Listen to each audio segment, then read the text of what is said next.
আৰম্ভণিতে এক breaking news কাইলৈ চানমাৰীৰ পৰা গুৱাহাটী ক্লাবলৈ নো এন্ট্ৰি প্ৰয়াত গগৈৰ শেষকৃত্যৰ বাবে ট্ৰেফিক আৰক্ষীৰ এয়া বিশেষ নিৰ্দেশনা লতাখিল চেনিকুঠি বাইলেনত নো এন্ট্ৰি বন্ধ থাকিব নৱগ্ৰহ মন্দিৰলৈ অহা পথটো বন্ধ থাকিব চানমাৰী আৰক্ষী থানাৰ সমীপৰ বাইলেনো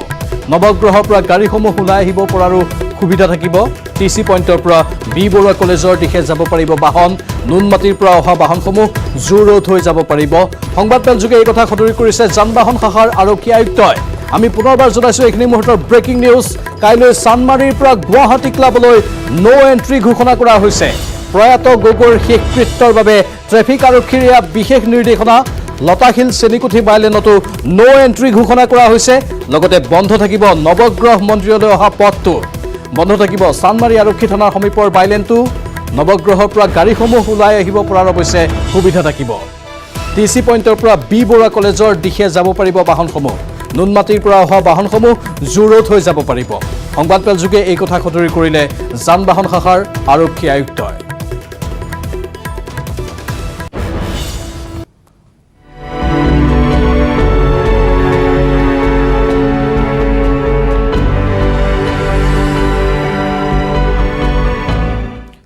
এতিয়া কলাক্ষেত্ৰত বহু লোকৰ সমাগম হৈছে কিছু সময় পূৰ্বে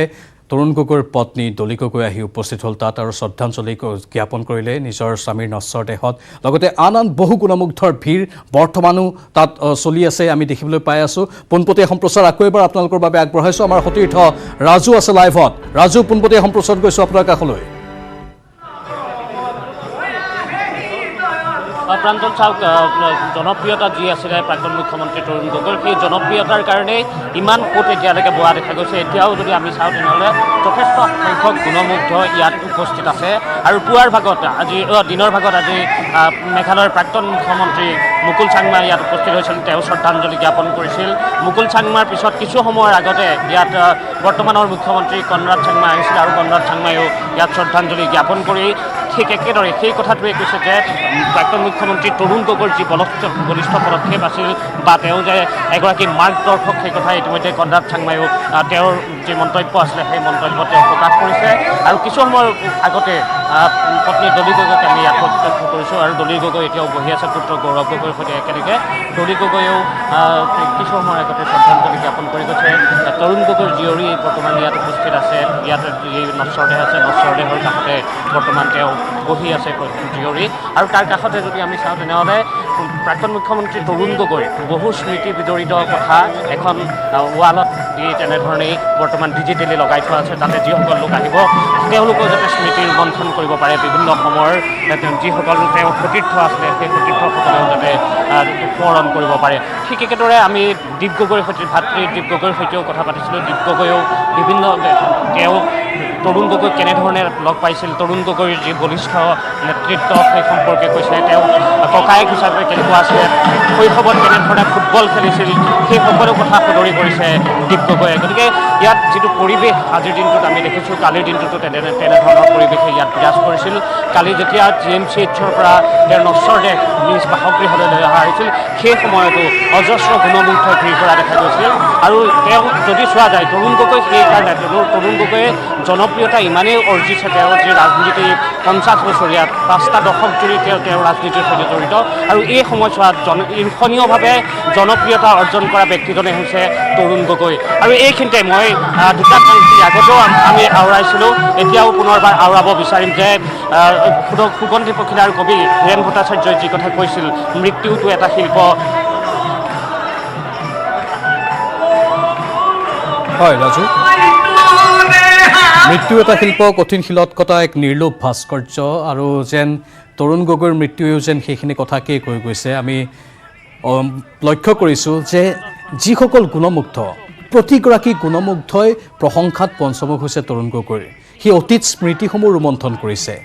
তৰুণ গগৈৰ সেই হাঁহিমুখীয়া যি স্বভাৱ বা তেওঁ যেনেধৰণে কথা কৈছিল সেই সকলো এক ইতিহাসত নাম থাকি যাব সেই সকলো বিষয়ৰ সেইখিনি কথাও সকলোৱে কৈছে আৰু আগন্তুক দিনত এটাই মাত্ৰ লক্ষ্য যাতে তৰুণ গগৈ যি আদৰ্শৰে বাট বুলাইছিল সেই আদৰ্শ যাতে যুৱ প্ৰজন্ময়ো অনুকৰণ কৰে নহয় জানো ৰাজু নিশ্চয় নিশ্চয় প্ৰাঞ্জল, যে এতিয়াৰ যিসকল ৰাজনীতিত আছে বা বৰ্তমান ৰাজনীতিত থকা যিসকল আছে তেওঁলোকক কিন্তু আঙুলিত ধৰি ৰাজনীতিৰ অৱাৰ্থক শিকাইছে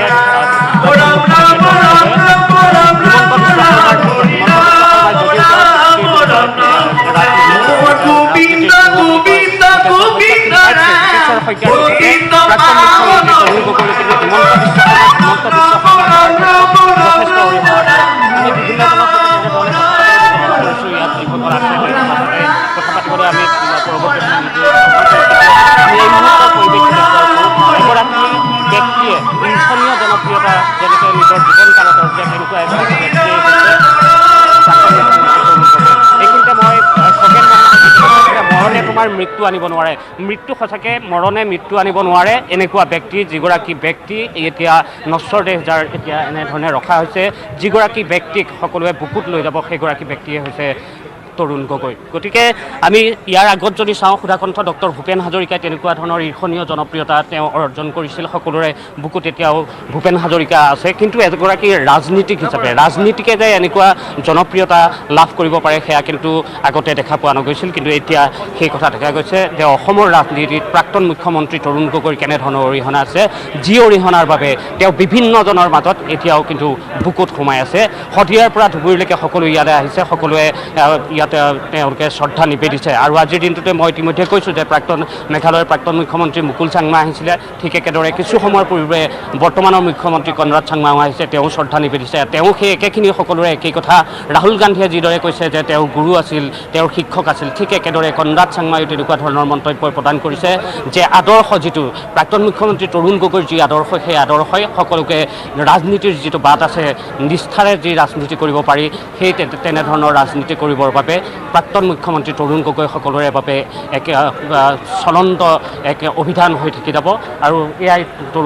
তৰুণ গগৈৰ যি জনপ্ৰিয়তা, সেই জনপ্ৰিয়তাৰ বাবে এনেধৰণেই এতিয়া ইয়াত বৰ্তমানো কলাক্ষেত্ৰত সকলোৱে ভিৰ কৰিছে, সকলোৱে শেষ শ্ৰদ্ধা নিবেদিছে। প্ৰাঞ্জল। ৰাজু, কাইলৈ পঞ্চভূতত বিলীন হ'ব তৰুণ গগৈৰ নশ্বৰ দেহ। কাইলৈৰ দিনটো এটা বিশেষ দিন হিচাপে পৰিগণিত হ'ব, যিহেতু গুৱাহাটীৰ কেইবাটাও প্ৰান্তত তৰুণ গগৈৰ নশ্বৰ দেহটো পৰিভ্ৰমণ কৰোৱা হ'ব আকৌ এবাৰ। কাইলৈৰ দিনটোৰ এবাৰ সামগ্ৰিক কাৰ্যসূচীসমূহ যদি আপুনি জনাই দিয়ে দৰ্শকসকলৰ বাবে। নিশ্চয় প্ৰাঞ্জল, তেওঁ যিহেতু সকলোৰে মাজত আছিলে, তেওঁ বিভিন্ন ধৰ্মৰ সৈতে তেওঁ কোনো ধৰ্মৰ সৈতে তেওঁ নিৰপেক্ষতাৰে তেওঁ কাম কৰি গৈছিল। গতিকে তেওঁক প্ৰথমেই কাইলৈ গীৰ্জালৈ লৈ যোৱা হ'ব, ৰুক্মিণী গাঁৱৰ যিটো গীৰ্জা আছে সেই গীৰ্জালৈ নিয়া হ'ব। তাৰপিছতেই জু ৰোডৰ যিটো নামঘৰ আছে সেই নামঘৰলৈ তাৰপিছত লৈ যাব। তাৰপিছতেই নিয়া হ'ব তেওঁক মছজিদলৈ, বুঢ়া মছজিদ যিটো আছে আমবাৰীৰ বুঢ়া মছজিদলৈ নিয়া হ'ব। তাৰপিছতে তেওঁক নিয়া হ'ব শুক্লেশ্বৰ মন্দিৰলৈ। শুক্লেশ্বৰ মন্দিৰৰ পিছত তেওঁক লৈ অহা হ'ব পুনৰবাৰ লতাশিল খেলপথাৰ আৰু তাৰ কাষতে থকা উগ্ৰতাৰা মন্দিৰলৈ। আৰু উগ্ৰতাৰা মন্দিৰৰ পৰাই লৈ যোৱা হ'ব নৱগ্ৰহ শ্মশানলৈ। আৰু নৱগ্ৰহ শ্মশানত ইতিমধ্যে ৰিপুণ বৰাই এটা ভাষ্য প্ৰদান কৰিছে যে যিটো কথা কোৱা হৈছে যে মাত্ৰ নৱগ্ৰহ শ্মশানত 1000 লোকহে থাকিব পাৰিব, কিন্তু এতিয়া আপোনাৰ ৰিপুণ বৰাই এটা কথা ক্লিয়াৰ কৰি দিছে যে যিমান মানুহ আহিব পাৰে আৰু বাহিৰত LED লগাই দিয়া হ'ব। শেষ শ্ৰদ্ধা, শেষ মুহূৰ্তত, শেষ বিদায়ৰ যিসকল সাক্ষী হ'ব বিচাৰে সেইসকল কাইলৈ সাক্ষী হ'ব পাৰিব। প্ৰাঞ্জল। ৰাজু, লাইনত থাকক আপুনি আমাৰ সৈতে। এয়া পোনপটীয়া সম্প্ৰচাৰ কলাক্ষেত্ৰৰ পৰা। এই মুহূৰ্ততো বহু লোকৰ তাত আগমন হৈ আছে, অজস্ৰ গুণমুগ্ধ, হাজাৰ হাজাৰ গুণমুগ্ধ, আৰু তেওঁলোকে কলাক্ষেত্ৰত গৈ ভিৰ কৰিছে অন্তিম শ্ৰদ্ধাঞ্জলি জ্ঞাপনৰ বাবে প্ৰিয় নেতাগৰাকীক। কাইলৈ যিহেতু অন্ত্যেষ্টিক্ৰিয়া আছে, আৰু অন্ত্যেষ্টিক্ৰিয়াৰ আগে আগে সকলোৱে যাতে অন্তিম শ্ৰদ্ধাঞ্জলিটো জনাব পাৰে তাৰেই প্ৰয়াস কৰা দেখা গৈছে। সকলো অতি নিয়াৰিকৈ শৃংখলাবদ্ধভাৱে হৈ আছে। আৰক্ষীৰ জোৱানসকল তাত আছে, লগতে যিসকল কংগ্ৰেছ কৰ্মী তেওঁলোকেও নিজাববীয়াকৈ কিছু প্ৰয়াস কৰিছে। ৰাজ্য চৰকাৰৰ ফালৰ পৰাও সকলো ধৰণৰ পদক্ষেপ গ্ৰহণ কৰা হৈছে। ৰাজু, ক'ৰবাত কিবা বিশৃংখল দেখা পাইছে নেকি? সকলো অতি নিয়াৰিকৈ হৈ আছে। যিসকল গুণমুগ্ধ তেওঁলোক আহিছে, অতি সুন্দৰভাৱে তেওঁলোকে শ্ৰদ্ধাঞ্জলি জ্ঞাপন কৰিছে। মুঠতে কোনো ধৰণৰ বিশৃংখল পৰিৱেশ এতিয়ালৈকে দেখা পোৱা যোৱা নাই। নিশ্চয় কোনো ধৰণৰ বিশৃংখলতা এতিয়ালৈকে নাই। আমি যদি চাওঁ খুব পৰিপাটিকৈ ইয়াত ব্যৱস্থাটো কৰা হৈছে। শ্ৰদ্ধাঞ্জলি যিসকলে নিবেদিবলৈ আহিব তেওঁলোকে কোন পথেৰে আহিব সকলো নিৰ্দেশনা দিয়া আছে। সংবাদ মাধ্যমৰ কাৰণে বিশেষ ঠাই ইয়াত দি থোৱা আছে। আমাৰ পিছফালে যদি আমাৰ কেমেৰাৰ পিছফালে এটা বিশেষ পথ আছে, সেই পথে একাংশ লোক আহিব পাৰিব। আহি তেওঁলোকে শ্ৰদ্ধা নিবেদি এনেধৰণে এই স্থানত শ্ৰদ্ধা নিবেদিলে যাতে ওলাই যাব পাৰে সোমোৱা বাট আৰু ওলোৱা বাট বেলেগ কৰি দিয়া হৈছে ঠিক একেদৰে যদি আমাৰ সৰু চাইডে চাওঁ তেনেহ'লে কেমেৰাটো যদি এইফালে ঘূৰাই তেনেহ'লে কেমেৰাটো ঘূৰালে আমি এইফালেও তেনেধৰণে ব্যৱস্থা যিটো কৰিছে যে VIP যিসকল আহিব তেওঁলোকে তাত গৈ বহিব পাৰিব আৰু যিসকল সাধাৰণ যিসকল আহিব সৰ্বসাধাৰণ আহি তেওঁলোকে শ্ৰদ্ধাঞ্জলি নিবেদিব সেইসকলে এই পথেৰে সোমাব পাৰিব আৰু ইফালেদি বাহিৰলৈ ওলাই যাব পাৰিব বিশেষ পথৰ ব্যৱস্থা কৰি দিয়া হৈছে যি পথেদি আহে সকলোৱে আৰু জনপ্ৰিয় নেতাগৰাকীক সেই শ্ৰদ্ধা জনাব পাৰে আৰু এতিয়াও সেই ভিৰ যিটো ভিৰ আছে সেই ভিৰ এতিয়াও পৰিলক্ষিত হৈছে সকলো ইয়াত গুণমুগ্ধৰ স্ৰোত এতিয়াও গৈ আছে সকলো আহি সেই শ্ৰদ্ধা জ্ঞাপন কৰিছে আৰু কাইলৈ পুৱা 9 বজালৈকে কলাক্ষেত্ৰৰ এই স্থানতে তেওঁৰ নশ্বৰদেৱ থাকিব তৰুণ গগৈ নশ্বৰদেৱ ইয়াতে থাকিব আৰু 9 বজালৈকে যিসকলে যদি বিচাৰে নিশাৰ ভাগতো কোনোবাই যদি বিচাৰে শ্ৰদ্ধাঞ্জলি নিবেদিব তেনেহ'লে শ্ৰদ্ধা জ্ঞাপন কৰিব পাৰে গতিকে এনেধৰণৰ ব্যৱস্থা কিছু নিয়াৰিকৈ কৰি দিয়া হৈছে য'ত আপুনি যিটো প্ৰশ্ন কৰিছে ক'ৰবাত বিশৃংখলতা আচলতে কোনো ধৰণৰ বিশৃংখলতাৰ সৃষ্টি ইয়াত নাই হোৱা খুব পৰিপাটিলৈ খুব নিয়াৰিকৈ সকলোৱে তেওঁলোকৰ প্ৰিয় যি জনপ্ৰিয় নেতা আছে সেই নেতাগৰাকীক শ্ৰদ্ধা নিবেদিব পাৰে আৰু ইতিমধ্যে আমি এই কথাবোৰ বাৰে বাৰে পাতি আছোঁ যে সংবাদ মাধ্যমৰ সৈতেও তেওঁ যথেষ্ট একাত্ম আছিলে সংবাদ মাধ্যমৰ যিকোনো যদি কিবা এটা প্ৰতিক্ৰিয়া ল'ব বিচাৰে তেওঁ সেই প্ৰতিক্ৰিয়া কেতিয়াও নিদিওঁ বুলি কোৱা নাছিলে আৰু গতিকে আমি উঠি অহা যিসকল আমি নতুনকৈ উঠি আহিছোঁ সেইসকলৰ মাজতো যথেষ্ট জনপ্ৰিয় প্ৰাক্তন মুখ্যমন্ত্ৰী তৰুণ গগৈ আমি ইয়াতো আমি দেখিছোঁ সেইবাবে সংবাদ মাধ্যমৰ লোকসকলকো আমি তেনেধৰণে প্ৰত্যক্ষ কৰিছোঁ বিভিন্ন এডিটৰক আমি ইয়াত অহা দেখা পাইছোঁ তেওঁলোকে আহি ইয়াত তেওঁলোকৰ শ্ৰদ্ধা নিবেদিছে সংবাদ মাধ্যমৰ সৈতে মই ইতিমধ্যেই কৈছোঁ প্ৰাঞ্জল যে আপুনিও বহুত সময়ত তেওঁক পাইছে তেওঁৰ ৰসিকতাৰ যিটো গুণটো পটককৈ তেওঁৰ খঙো উঠে কেতিয়াবা তাৰপিছত আকৌ তেওঁ হাঁহি দিয়ে তেওঁৰ যিটো হাঁহি সেই হাঁহিটো বহুতৰ হৃদয়ত সদায় থাকি যাব প্ৰাঞ্জল হয় নিশ্চয় ৰাজু আপুনি আমাৰ সৈতে থাকিব পৰৱৰ্তী সময়ছোৱাতো পোনপটীয়া সম্প্ৰচাৰ আমি অব্যাহত ৰাখিম এই মুহূৰ্তত ধন্যবাদ জ্ঞাপন কৰিছোঁ আৰু প্ৰতিটো সময়তেই কলাক্ষেত্ৰৰ এই স্থানত যি স্থানত তৰুণ গগৈৰ নশ্বৰ দেহটো ৰখা হৈছে হৰিনামৰ ধ্বনি গুঞ্জৰিত হৈ আছে ভাগৱত পাঠ কৰি থকা হৈছে কীৰ্তন পাঠ কৰি থকা হৈছে সকলোৰে মাত্ৰ এটাই প্ৰাৰ্থনা যাতে প্ৰয়াত প্ৰাক্তন মুখ্যমন্ত্ৰীগৰাকীৰ আত্মাই চিৰশান্তি লাভ কৰে আৰু কাইলৈ দিনৰ 1 বজাত নৱগ্ৰহ ৰাজহুৱা শ্মশানত ৰাষ্ট্ৰীয় মৰ্যাদাৰে সম্পন্ন হ'ব প্ৰাক্তন মুখ্যমন্ত্ৰী তৰুণ গগৈৰ শেষকৃত্য গগৈৰ অন্ত্যেষ্টিক্ৰিয়াত ব্যৱস্থা কৰা হৈছে 1000 লোকৰ সমাগমৰ কিন্তু ইতিমধ্যে কিছু সময় পূৰ্বে প্ৰদেশ কংগ্ৰেছৰ সভাপতি ৰিপুণ বৰাই কৈছে যে যিমান লোক সমবেত হয় তাত কাৰো আপত্তি নাই LED লগাই দিয়া হ'ব যাতে সকলোৱে এই অন্ত্যেষ্টিক্ৰিয়াৰ দৃশ্যসমূহ চাব পাৰে পুৱা 9 বজাত কলাক্ষেত্ৰৰ পৰা লৈ অনা হ'ব তৰুণ গগৈৰ নশ্বৰ দেহ প্ৰথমে চৰকাৰী বাসভৱনত সম্পন্ন কৰা হ'ব অন্ত্যেষ্টিক্ৰিয়াৰ নীতি নিয়মসমূহ তাৰপিছত ৰুক্মিণী গাঁৱৰ গুৰুদ্বাৰ সুন্দৰপুৰৰ নামঘৰ আমবাৰীৰ বুঢ়া জামে মছজিদ উগ্ৰতাৰা আৰু শুক্ৰেশ্বৰ মন্দিৰ পৰিদৰ্শন কৰাব গগৈৰ নশ্বৰ দেহ মন্দিৰ মছজিদ গুৰুদ্বাৰ নামঘৰ পৰিদৰ্শন কৰাই নৱগ্ৰহত সম্পূৰ্ণ ৰাষ্ট্ৰীয় মৰ্যাদাৰে চিৰ বিদায় জনোৱা হ'ব চিৰ তৰুণ গগৈক প্ৰাক্তন মুখ্যমন্ত্ৰীগৰাকীৰ অন্ত্যেষ্টিক্ৰিয়াত উপস্থিত থাকিব তিতাবৰৰ বহুসংখ্যক লোক নৱগ্ৰহ শ্মশানত উপস্থিত হৈ অন্ত্যেষ্টিক্ৰিয়াৰ প্ৰস্তুতিৰ বুজ লয় স্বাস্থ্যমন্ত্ৰী হিমন্ত বিশ্ব শৰ্মাই ইপিনে মঙলবাৰে নিশাৰে পৰা শংকৰদেৱ কলাক্ষেত্ৰত যিহেতু তৰুণ গগৈৰ নশ্বৰ দেহটো ৰখা হৈছে আৰু জনপ্ৰিয় নেতাগৰাকীক অন্তিমবাৰৰ বাবে দৰ্শন কৰাৰ লগতে শ্ৰদ্ধাঞ্জলি জনাবলৈ কলাক্ষেত্ৰলৈ অজস্ৰ গুণমুগ্ধৰ সোঁত বৈ আছে এক আৱেগিক পৰিৱেশে বিৰাজ কৰিছে এতিয়া শ্ৰীমন্ত শংকৰদেৱ কলাক্ষেত্ৰত আজি পুৱাই কলাক্ষেত্ৰত উপস্থিত হৈ তৰুণ গগৈলৈ শেষ শ্ৰদ্ধাঞ্জলি অৰ্পণ কৰি আৱেগিক হৈ পৰে কংগ্ৰেছৰ প্ৰাক্তন সভাপতি ৰাহুল গান্ধী ৰাজনৈতিক সাংস্কৃতিক তথা বিভিন্ন ক্ষেত্ৰৰ লোক কলাক্ষেত্ৰত উপস্থিত হৈ অশ্ৰুসিক্ত নয়নেৰে অন্তিম শ্ৰদ্ধাঞ্জলি জনালে ৰাজ্যৰ 3বাৰৰ মুখ্যমন্ত্ৰীগৰাকীক প্ৰাক্তন মুখ্যমন্ত্ৰী তৰুণ গগৈ ডাঙৰীয়াৰ শেষ অন্ত্যেষ্টিক্ৰিয়া আমি নৱগ্ৰহ শ্মশানতে কৰিবলৈ সিদ্ধান্ত লৈছিলোঁ প্ৰাক্তন মুখ্যমন্ত্ৰী হিচাপে তেখেতক ৰাষ্ট্ৰীয় মৰ্যাদাৰে স্বাভাৱিকভাৱে তেখেতক অসমৰ ৰাইজে বিদায় দিব তাৰ পৰিপ্ৰেক্ষিতত নৱগ্ৰহ শ্মশানখন সেই ধৰণে গাম্ভীৰ্যপূৰ্ণভাৱে এটা পৰিৱেশ ৰাষ্ট্ৰীয় মৰ্যাদাৰ অনুৰূপ হিচাপে ঠিক কৰাৰ বাবে আমাৰ জিলা প্ৰশাসনে আৰক্ষী প্ৰশাসনে বা শ্মশানৰ পৰিচালনা সমিতি গুৱাহাটী পৌৰ নিগম প্ৰাইম টাইম 18 চলি থাকিব কিন্তু এইখিনিতে সময় হৈছে চমু বাণিজ্যিক বিৰতিৰ অতি সোনকালে উভতি আহিম তৰুণ গগৈৰ সমাধি ক্ষেত্ৰৰ ভূমিক লৈ আৰম্ভ হৈছে ৰাজনীতি সমাধি ক্ষেত্ৰৰ বাবে চৰকাৰৰ মাটি দিয়াৰ সদিচ্ছা নাই বুলি অভিযোগ কংগ্ৰেছী বিধায়ক ৰূপজ্যোতি কুৰ্মীৰ ইপিনে আমিনগাঁৱৰ নুমলীজলাহত সমাধি ক্ষেত্ৰৰ বাবে এবিঘা ভূমি আবণ্টনৰ কথা সদৰি কৰে মন্ত্ৰী যোগেন মোহনে অৱশ্যে পৰিয়াল আৰু প্ৰদেশ কংগ্ৰেছৰ সন্মতিৰ অপেক্ষাত আছে চৰকাৰ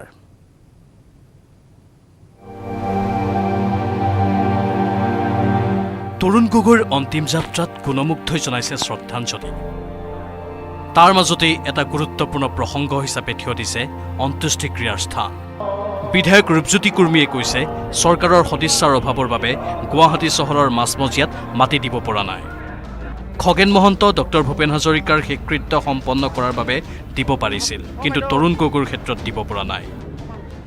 ৰূপজ্যোতিৰ মতে ইয়াতকৈ লাজৰ কথা একো নাই তেওঁলোকে তৰুণ গগৈৰ স্মৃতি সংৰক্ষণৰ বাবে চহৰৰ মাজমজিয়াত মাত্ৰ এক কথা মাটি বিচাৰিছিল এই বিজেপি দলৰ চৰকাৰখনে তিনিবাৰকে মুখ্যমন্ত্ৰীক এডোখৰ মাটিৰ সদিচ্ছা অভাৱ আজি তৰুণ গগৈ ডাঙৰীয়াৰ কাৰণে এডোখৰ মাটি নাই আজি চৰকাৰী মাটিত বিজেপি দলৰ যদি তেনেকৈ বিজেপি দলৰ কাৰ্যালয় নিৰ্মাণ কৰিব পাৰিছে তেনেকৈ আৰু চৰকাৰী মাটি এডোখৰ আমাক তৰুণ গগৈ ডাঙৰীয়াৰ কাৰণে এডোখৰ দিব নোৱাৰেনে আজি মাটি দেখুৱাইছে আমিনগাঁও বহুত দূৰত আজি মাটি দেখুৱাইছে সোণাপুৰ বহুত দূৰত আমি বিচাৰিছোঁ নগৰৰ মাজত এডোখৰ মাটি লাগে আমাৰ পূৰ্ব মুখ্যমন্ত্ৰী তৰুণ গগৈ ডাঙৰীয়াক প্ৰতি শ্ৰদ্ধাও জনাই এই বিজেপি দলৰ চৰকাৰক আমি আহ্বান জনাইছোঁ এডোখৰ মাটি গুৱাহাটী নগৰৰ মাজত আমাক দিয়ক ৰূপজ্যোতিৰ এই মন্তব্যক লৈ এতিয়া বহুতৰে মনত বিভিন্ন প্ৰশ্নই জুমুৰি দি ধৰিছে এগৰাকী জনপ্ৰিয় নেতাৰ মৃত্যু হৈছে আৰু অন্ত্যেষ্টিক্ৰিয়াৰ মাটিক লৈ কিয় খোৱা কামোৰা লাগি আছে তাক লৈয়ে প্ৰশ্ন উত্থাপন কৰিছে বিভিন্নজনে bureau report news 18 Assam north east আজি পুৱাই কলাক্ষেত্ৰত উপস্থিত হৈ তৰুণ গগৈলৈ শেষ শ্ৰদ্ধাঞ্জলি অৰ্পণ কৰি আৱেগিক হৈ পৰে কংগ্ৰেছৰ প্ৰাক্তন সভাপতি ৰাহুল গান্ধী তৰুণ গগৈ মোৰ শিক্ষাগুৰুৰ দৰে আছিল বুলি আৱেগিক মন্তব্য কৰে ৰাহুলে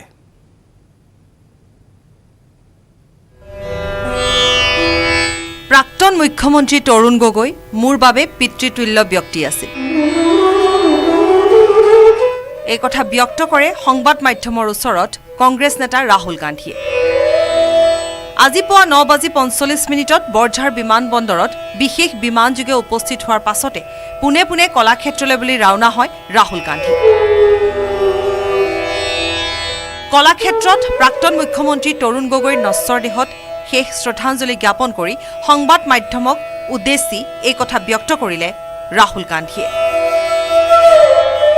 তৰুণ গগৈ মৃত্যু কেৱল দলৰ বাবে অপূৰণীয় ক্ষতি নহয় ক্ষতি মোৰ ব্যক্তিগতভাৱে যেতিয়াই অসমলৈ আহিছিলোঁ তেতিয়াই কেৱল অসমৰ কথাহে পাতিছিল প্ৰাক্তন মুখ্যমন্ত্ৰী তৰুণ গগৈ এইদৰে ব্যক্ত কৰিলে সংবাদ মাধ্যমৰ আগত Gogoiji was not just a leader of Assam, he was a formidable chief minister and he was a national leader. He inspired us by bringing the people of Assam together and by bringing peace to the state. He did a great service for Assam and he did a tremendous service for India. He was my teacher, my guru, and he explained to me like nobody can, I would say, what Assam is,